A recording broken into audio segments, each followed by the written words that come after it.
گزارش یہ ہے کہ آپ توجہ کے ساتھ سنیں، جو بھی سنیں، اور جو بات سمجھ میں آتی ہے یہ سوچ لیں کہ انشاءاللہ اس پر عمل کریں۔ یہ محفلیں صرف چٹکلے لینے کے لیے یا سونے کے لیے اس لیے نہیں ہوتی۔ محفلیں جو ہے ایک عوام کے لیے درسگاہ ہوتی ہے۔ محفل جو ہے یہ کیا ہوتی ہے؟ عوام کے لیے درسگاہ ہوتی ہے۔ ہم جو بات آپ کو بتا رہے ہیں قرآن کی روشنی میں یا حدیث پاک کی روشنی میں، آپ تمام حضرات کو، ہم سب کو اسے سمجھنا چاہیے، اور اگر سمجھ میں نہیں آ رہی ہے تو آپ پوچھ بھی سکتے ہیں۔ ربی درسگاہ ہے، کوئی بات سمجھ میں نہیں آئی تو پوچھنے میں کیا خرابی ہے، پوچھ سکتے ہیں، دوبارہ اسے سمجھایا جائے گا۔ لیکن آپ اسے اخذ کریں، سیکھیں اور سمجھیں کہ ہمارا دین کیا ہے، ہمارا اسلام کیا ہے۔ صرف محفلیں کرانے سے، کھانا کھلانے سے، ایک دوسرے کو، مہمانوں کو دعوت دینے سے ہی کام نہیں چلے گا۔ دین اس چیز کا نام نہیں ہے کہ آپ نے پکایا، کھلایا، اٹھایا، لٹا دیا۔ حضرات بزرگوں کی زندگی کو پڑھو۔ الغرض میں زیادہ لمبی چوڑی بات آپ سے نہیں کروں گا، چونکہ حضرت تشریف فرما ہے اور ہمارے بزرگ حضرت صوفی ملت صوفی اختر رضا صاحب قبلہ بھی موجود ہیں، ان کا بھی خطاب ہوگا انشاءاللہ تعالی۔ آپ تمام حضرات کو سماعت کرنا ہے، لہذا بلند آواز سے کہیں سبحان اللہ۔ الحمدللہ رب العالمین والعاقبۃ للمتقین والصلاة والسلام علی رسولہ الکریم الامین، اما بعد فاعوذ باللہ من الشیطان الرجیم، بسم اللہ الرحمن الرحیم، واقیم الصلاة۔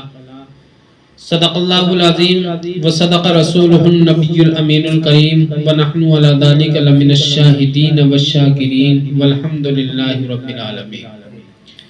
محبانی گرامی، شمع رسالت کے پروانوں، بادِ توحید کے متوالوں، گفتگو سے قبل آئیے ہم اور آپ انتہائی خلوص و عقیدت و احترام و محبت کے ساتھ گنبد خضرا کی جانب لو لگا کر بھیک دینے والے داتا و آقا، مدنی تاجدار، دونوں عالم کے مالک و مختار، ہم غریبوں کے غم خسار، سید ابرار و اخیار، آقا نامدار، شہنشاہ ذی وقار، نائب پروردگار، گلشن ہستی کی اولی فصل بہار، حضور روحی فدا محمد عربی علیہ السلام کی بارگاہ بے کس پناہ میں ہدیہ درود و سلام پیش کرنے کی سعادتیں حاصل کریں اور بآواز بلند پڑھیں۔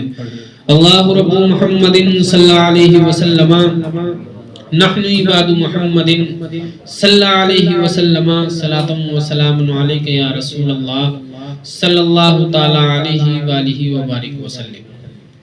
حضرات محترم، شاعر کہتا ہے صدقہ رسول پاک کا جھولی میں ڈال دو، ہم قادری غلام ہیں یا غوث المدد، اور تھر تھراتے ہیں سبھی جنات تیرے نام سے، ہے تیرا وہ دبدبا یا غوث اعظم دستگیر۔ حضرات محترم، غوث اعظم کی فضیلتیں آپ بعد عشاء سے لے کر کے اب تک سن رہے ہیں، اور آپ کی مناقب بیان کرنے سے، فضیلتیں بیان کرنے سے واقعی اللہ کی رحمت نازل ہوتی ہے، مرتبے بلند ہوتے ہیں۔ لیکن حضرات اگر آپ یہ دیکھیں کہ غوث اعظم نے زندگی کو گزارا کیسے، شریعت پر عمل کیسے کیا، آقا کریم علیہ السلام کی سنتوں کو کس طریقے سے اپنایا، اللہ اکبر۔ لکھا ہے کہ کبھی آپ کی کوئی نماز قضا نہیں ہوتی، آپ تو رات بھر جاگ کر کے اللہ کی عبادت کرتے تھے، رات کو 1000 نفل نماز پڑھ کر کے سویا کرتے تھے۔ 40 سال کا زمانہ ایسا گزرا کہ آپ نے عشاء کے وضو سے فجر کی نماز پڑھی، جنگلوں میں نکل جاتے اور اللہ کی عبادت میں لگ جاتے تھے۔ بھوک لگتی تو پیڑوں کے پتے کھا لیتے، درختوں کی چھال کھا لیتے تھے، لیکن اللہ کی یاد سے غافل نہ ہوتے۔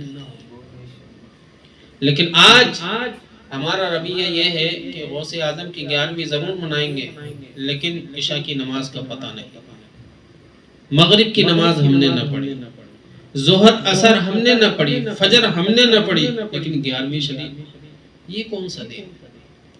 کیا غوث اعظم اس سے خوش ہو جائیں گے؟ ہرگز نہیں۔ حضرات محترم، یاد رکھیے آپ نماز بالکل نہ پڑھیں، غوث اعظم کی 11ویں مناتے رہیں، غوث اعظم اس سے خوش نہیں ہوگی۔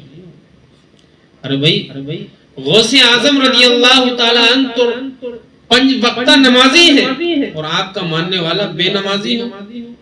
نمازی کو بے نمازی سے چاہت اور الفت ویسے نہیں ہوتی، اس لیے اگر غوث اعظم رضی اللہ تعالیٰ عنہ کی نظر کرم چاہتے ہو، ان کا رحم اور فضل اپنے اوپر چاہتے ہو، ان کا سایہ چاہتے ہو، تو تمہیں غوث اعظم کے نقش قدم پر عمل کرنا ہوگا، نمازیں پڑھنی ہوں گی، روزے رکھنے ہوں گے، اور بڑوں کی عزت کرنی ہوگی، بڑوں کا ادب و احترام کرنا ہوگا، چھوٹوں پر شفقت کرنی ہوگی، تب جا کر کے تمہیں غوث اعظم کا فیضان ملے گا۔ اللہ اکبر کبیرہ۔ حضرات محترم، میں نے آیت کریمہ کی تلاوت کی، وَأَقِیمُوا الصَّلَاةَ وَآتُوا الزَّکَاةَ وَارْکَعُوا مَعَ الرَّاکِعِینَ۔ نماز ادا کرو، زکوٰۃ دو اور رکوع کرنے والوں کے ساتھ رکوع کرتے رہو۔ اللہ اکبر۔ حضرات محترم، اس آیت کریمہ میں ہمیں نماز پڑھنے کا حکم صادر ہوا، اور رکوع کرنے والوں کے ساتھ رکوع کرنا ہے، مطلب یہ ہے کہ نماز بھی ہمیں جماعت کے ساتھ پڑھنی، نماز بھی ہمیں جماعت کے ساتھ پڑھنی۔ اللہ اکبر۔ حضرات محترم، علماء فرماتے ہیں کہ نماز ایک ایسی عبادت ہے جو اللہ کے نزدیک سب سے زیادہ پسند، اور اسے ہم چھوڑے ہوئے اور 11ویں شریف کا پیچھے لیے ہوئے۔ حضرات یہ نہ سمجھ لینا کہ وہاں سب تو 11ویں شریف منانے منع کر رہے ہیں، ایسا نہیں ہے۔ ہم خود الحمدللہ 11ویں شریف مناتے ہیں، غوث اعظم سے الفت محبت ہم رکھتے ہیں، لیکن حضرات محترم 11ویں شریف منانے سے پہلے، میلاد پاک کرانے سے پہلے، پتیلے بنوانے سے پہلے، دعوتیں کڑوانے سے پہلے اور کھانے سے پہلے ضروری ہے کہ آپ وقت پر نماز پڑھ لیں۔ اگر آپ نے وقت پر نماز پڑھ لی اور نماز پڑھنے کے بعد 11ویں شریف اگر مختصر طریقے سے بھی آپ نے منائی، تب بھی غوث پاک راضی ہو جائیں گے، اور الحمدللہ ان کا فضل اگر ہمارے اوپر چھا گیا، ان کی نظر کرم ہو گئی، تو ہماری دنیا اور آخرت دونوں کی دونوں کامیاب اور کامران ہو جائیں۔ حضرات محترم، نماز کی کیا فضیلت ہے؟ غوث اعظم رضی اللہ تعالیٰ عنہ کی فضیلتیں آپ ملاحظہ کر رہے ہیں، الحمدللہ بہت اچھی بات ہے، لیکن حضرات یہ درس گاہ ہے، اس میں آپ کچھ ایسا سنیں اور کچھ ایسی بات اخذ کریں لیں جس سے